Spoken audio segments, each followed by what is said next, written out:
السلام عليكم ورحمة الله وبركاته.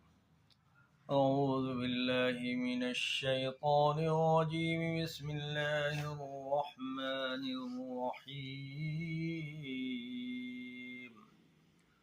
سبح لله ما في السماوات وما في الأرض وهو العزيز الحكيم. والذي أخرج الذين كفروا من ديارهم لأول الحشر ما ظننتم أن يخرجوا وظنوا أنهم مانعتهم حصونهم من الله فأتاهم الله من حيث لم يحتسبوا وقذف في قلوبهم الرعب يخربون بيوتهم بأيديهم وأيدي المؤمنين فاعتبروا يا أولي الأبصار.